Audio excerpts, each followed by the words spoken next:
Hey, welcome to another edition of Toolbox Tuesday. Today we want to kind of take a look at disconnecting our refrigerant, our manifold gauge from our refrigerant system. Now I know that doesn't sound like a big to-do, but you wouldn't believe the number of people that still have questions about how do you properly do that. The biggest thing and the number one thing is that we demonstrate and we operate with a level of safety. So you always want to make sure you have on some type of eye pro and something to protect your hands. The temperature of that refrigerant, especially coming outside of the liquid line, can get really cold really fast, and it's very easy to experience frostbite in a very short amount of time. You always want to be preventative because an accident wouldn't be an accident if we planned it, right? So make sure that you're safe when you're working on refrigerant. Now, one of the things is, if you have some ideas or some ways that you've done it in the past of disconnecting hoses, please comment below. Make sure we just want to see what's out there. Remember, we're one big HVAC fraternity, and so we can all learn from everyone.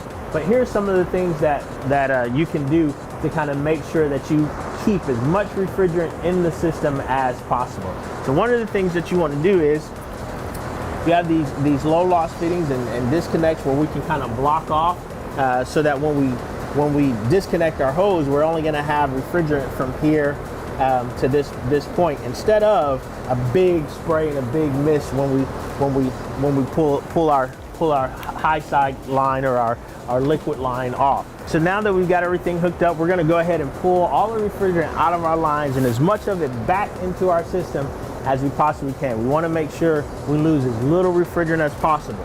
So we cut off our red side. Now we're going to get a little bit of a spray because I've got refrigerant in my gauge from this point to my access port. So there's going to be a little bit of a spray there, but not too bad. So we take that off.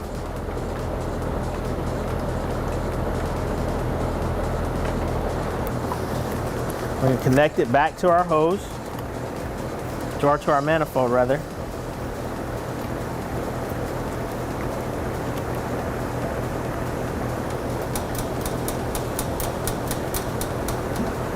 Once we do that, we can open everything back up. Now, you're gonna see the pressures kind of jump up, and then you'll see them kind of start to fall down, and they'll get to a point where they're about equal.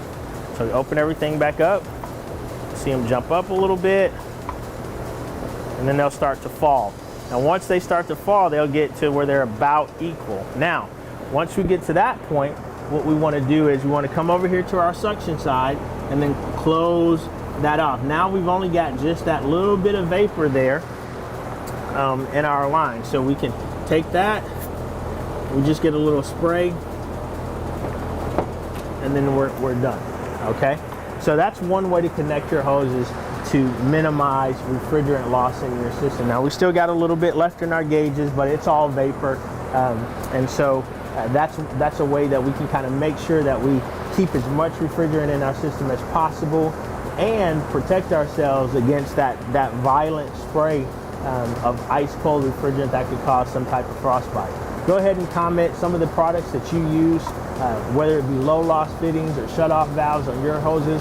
What is it out there that you guys like to use when it comes to mitigating as much refrigerant loss as possible in the system? Thank you for tuning in to another edition of Toolbox Tuesday, and we look forward to seeing you and speaking with you real soon.